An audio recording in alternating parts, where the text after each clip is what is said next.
For those of you starting out college or your first job or any daunting task, if you don't understand the importance of a mission, then the hard things you are trying to do are going to be just that much more difficult. Today I'm going to continue on talking about mission and how to use it and how to succeed with it. For those of you who don't know me, I'm Jason M. Garrett, retired Navy commander and pilot, and now entrepreneur and an investor. I'm also a dad who, in 2021, sent his oldest daughter off to school more than 1,000 miles away. While she was busy in school, I wanted to continue teaching her those things that helped my wife and I succeed in our careers.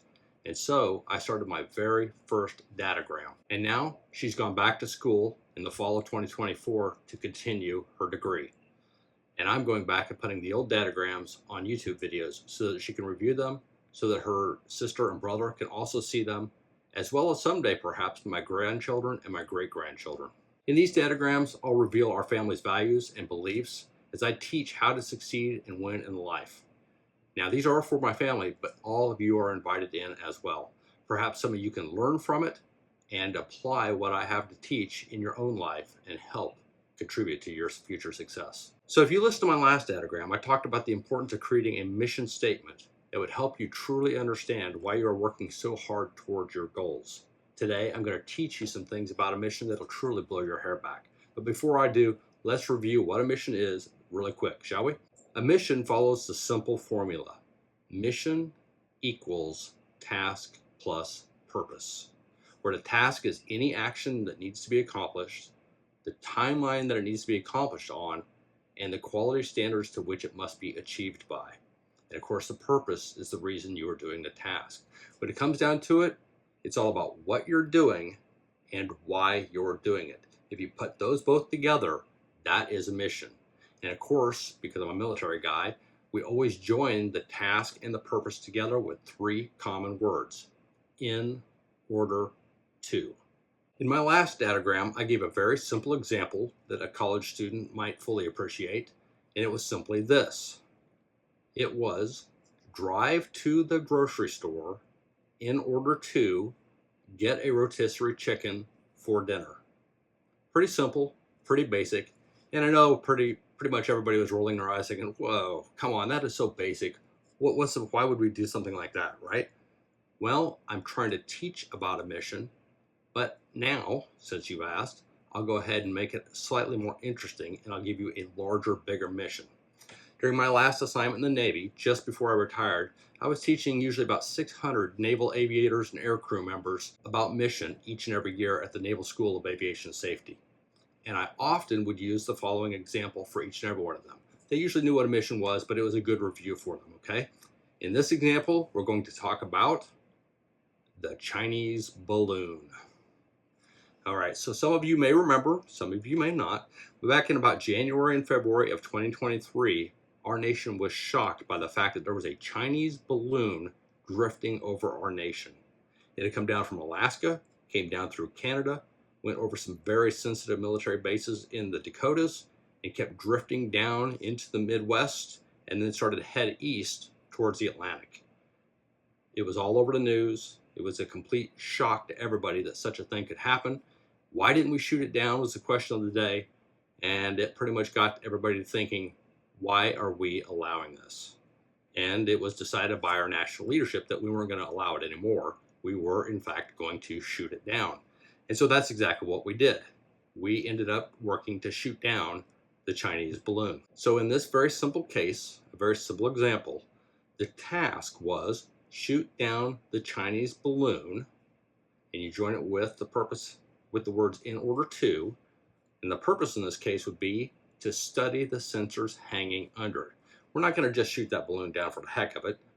That really doesn't serve a purpose.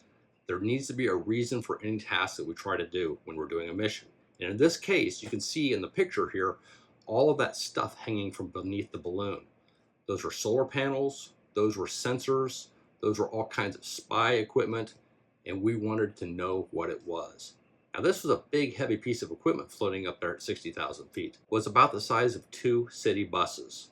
So there was some real consideration about how to shoot it down. I gave you the simple task or a simple mission here. The mission being shoot down the Chinese balloon in order to study the sensors hanging underneath it. But as it turns out, there are no specifics involved in that. That's just very general. And so it's hard to know if we did just that, if we were successful at it or not. So we need to add some standards to our mission. Certain standards that you can almost always consider for any mission that you ever do would be these: time, cost, and quality. All right.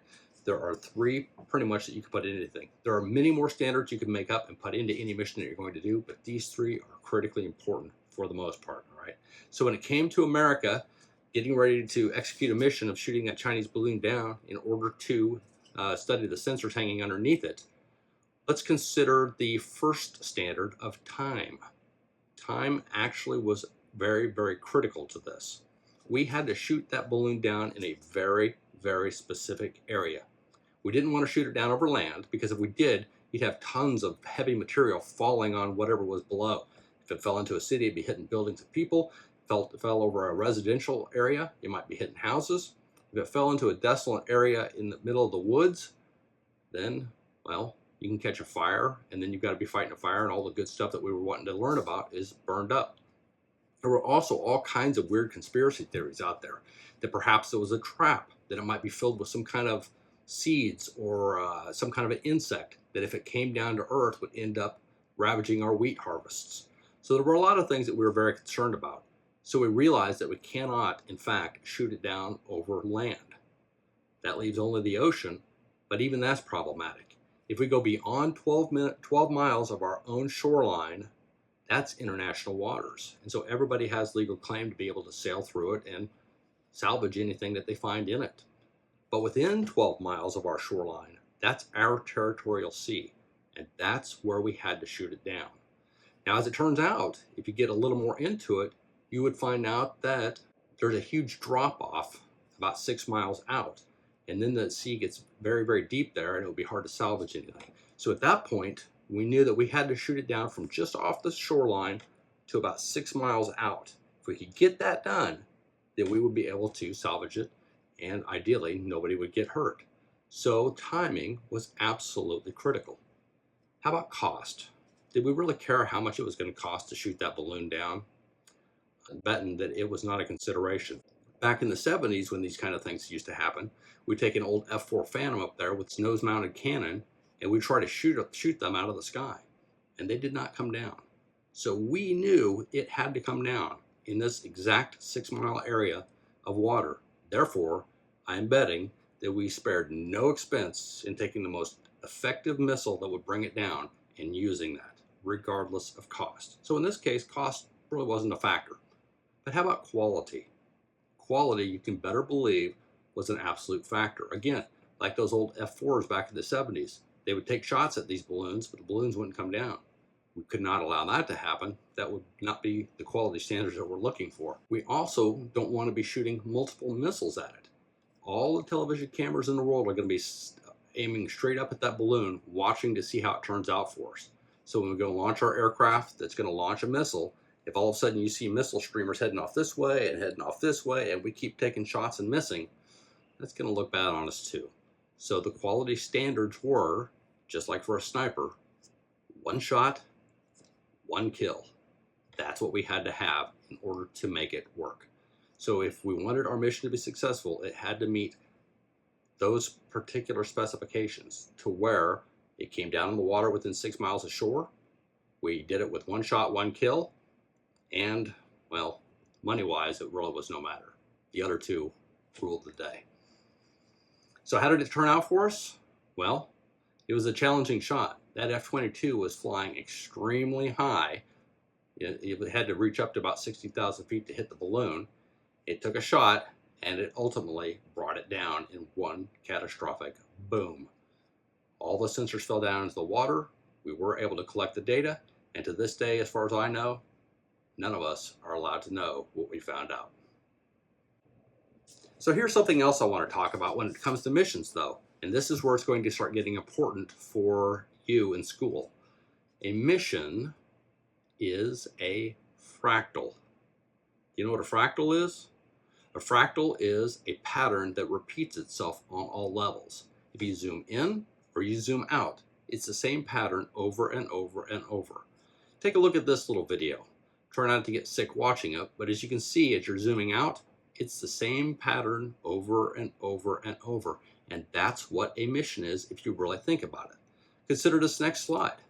We have the overarching mission. And our mission is to shoot down a Chinese balloon over water and in our territorial seas in order to study the sensors under it. But if you think about it, you can subdivide this particular mission into smaller missions or sub-missions, like I like to call it, each with its own task and purpose. For instance, that airplane has to fly up to altitude in order to be able to take the shot on the balloon. It has to be able to fire the missile in order to destroy the balloon. And then the aircraft has to return back to base in order to prepare for the next flight. So you can see a mission is built of many, many smaller missions. And as you can see, this continues to go on and on and on to where eventually each of us is shifting our weight to the left in order to be able to move our right leg forward. And we're shifting our weight to the right in order to move our left foot forward. For the most part, everything you do is done for a reason. Therefore, everything on all levels is a mission. Now, we don't think about most of the missions that we're doing every day, from cooking dinner to cleaning our room, making our bed, studying, but they are all missions, and they all are a greater part of a larger overarching mission. And that is of critical importance for each and every one of you as you start working on going to college and succeeding in getting your degree. So let's talk about that, shall we? Now we're going to step back in the Wayback Machine, back into the early 90s, the 1990s, when I was young and I was going to college, and we're going to talk about me and what college meant for me. It can be simply said that my primary task was to attend college. My purpose? To obtain my bachelor's degree.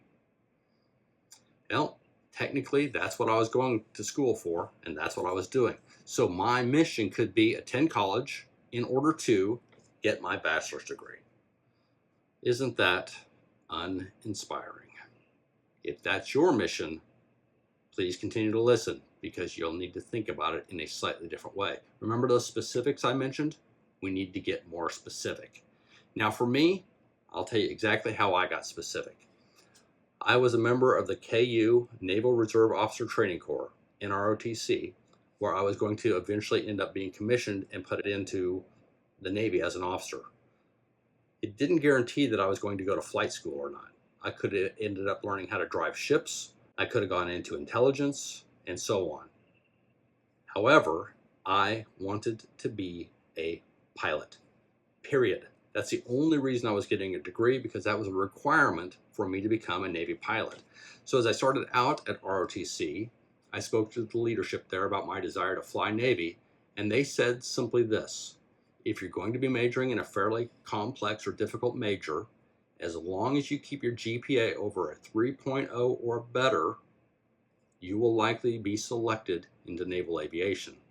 If you don't make a 3.0, probably isn't going to happen. So for me, I had specifics I had to focus on.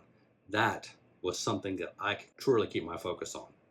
So my mission would turn out to read something like this: earn my Bachelor's of Science degree in astronomy, that's my task, with a 3.0 or greater GPA, my standards, in order to select aviation and continue to Navy flight school. That's my purpose. But the task with some standards and the purpose together, and you've got a compelling mission. But remember, I talked to you about this fractal things. Missions are fractals. So while that was my overarching mission, I can also comfortably divide my degree, if you will, into 4 sections.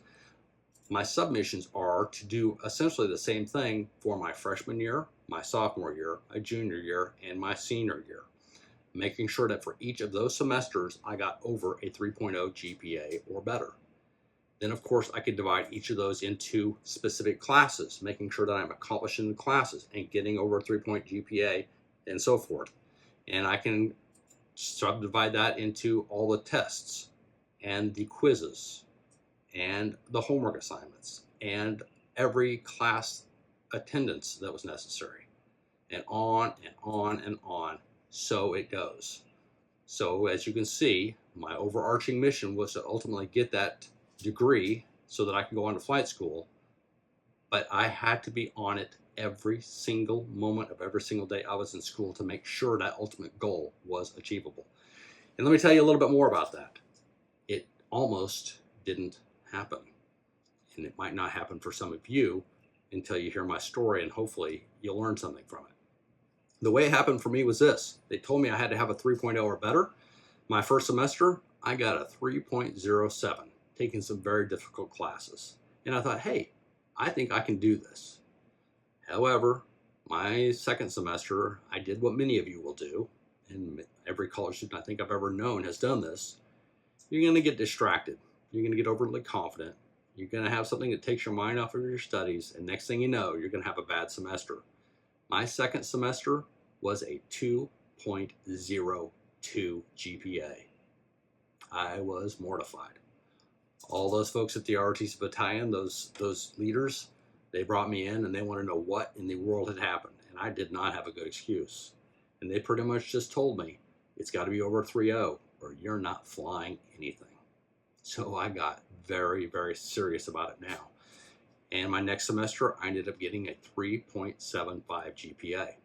However, and this is something that might surprise some of you, or if you've already done it, you'll find that it didn't surprise you. But no matter how high your GPA is every semester after that, that one bad GPA brings you down and holds you down for a very, very long time. I don't know that I ever got under a 3.0 GPA, with the exception of one that was pretty close one time during the entire rest of the time I was in school.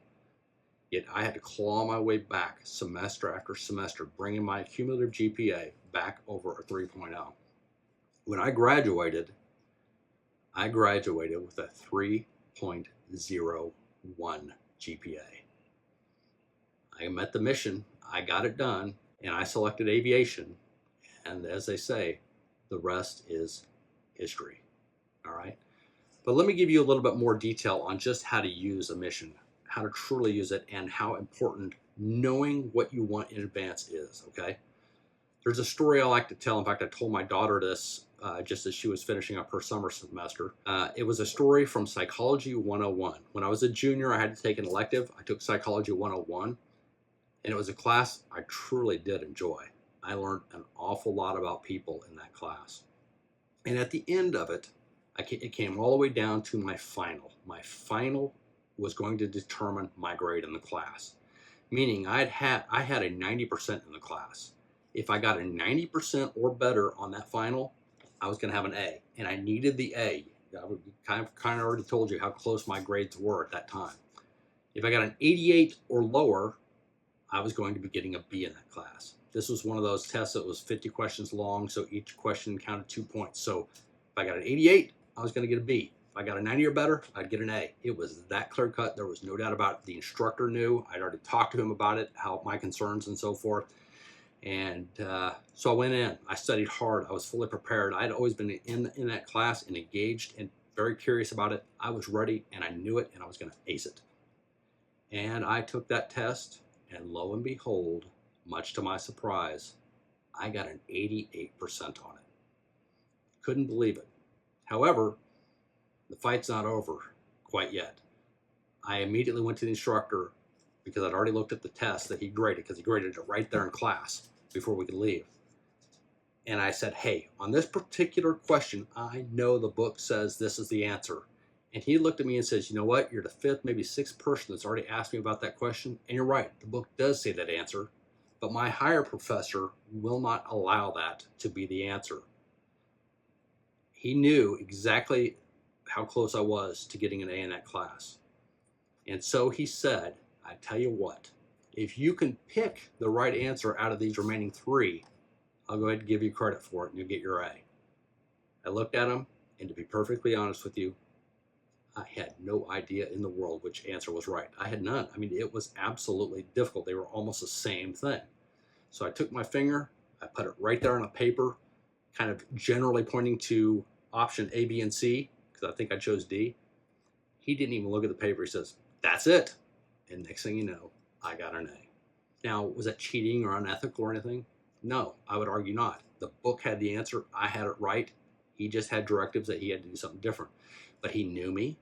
He knew I was engaged with that class. I've been a participant. I'd asked a lot of questions. I never missed a class, turned in every assignment, worked hard at it. And I don't think he had any qualms at all giving me the A as a response. Now, the weird thing is I tell my daughter this towards the end of her summer semester, and the same thing happened to her with a slight twist. As it turns out, she was taking a class in finance. And my daughter, being just naturally who she is, she, in this particular very difficult class, had not missed a single point of any kind at all. She hadn't missed a homework assignment point, a quiz point, a test point, and here she was coming to her final knowing that if she aced it, she'd have a full natural 100% in a class. And guess what? She got 100%, aced it. Teacher was giving her high fives. She knew him quite well. She'd done exactly the same things I had been. She'd been in the class. She'd been fully engaged, asked questions, turned in every assignment, and done extremely well. He knew her by name. But the next day, strangely enough, he sent out an email that said, "My overarching professor argued that one of the questions was written wrong and that the actual answer is," and as it turns out, he changed it, and she ended up getting that one particular question wrong. Well, that did not set well with her at all. She wanted her 100%. She earned it. She wanted it. She was going to get it. And so she went back and talked to the professor. And after a discussion about the question, and she could demonstrate just how much she knew about all aspects of it, he said, "You know what? I think you're right. I'm going to go ahead and give you that one too." And therefore, she finished her semester with a straight 100%. Good job, Lauren. So that's the story of a mission, how they are fractals. And oh, by the way, knowing what your mission is, knowing exactly what you had to have for your GPA or other standards of success, that's how you can actually help make it happen. If I did not know and track constantly exactly the GPA I needed for every single class, for every single semester after that one bad time, who knows? I might not have been flying aircraft for the Navy all these years later. And so that is what I want to leave you with in this fun-filled Dadogram. One other thing real quick before we conclude, I'm going to leave you with a single quote this time. And this one is by Stephen Covey in his famous book, The 7 Habits of Highly Successful People. If you have not read that book, oh my goodness, what are you waiting for? Go read that book. His simple quote is simply this: start with the end in mind. Whenever you do anything, visualize into the future exactly what you want to achieve, what you want it to look like when you're done with it. Know what the standards are to the successful accomplishment of your task in the pursuit of that purpose. By starting with the end in mind, you'll have a much better chance of actually succeeding. It reminds me of another famous quote that I often say by the very famous baseball player and coach, Yogi Berra.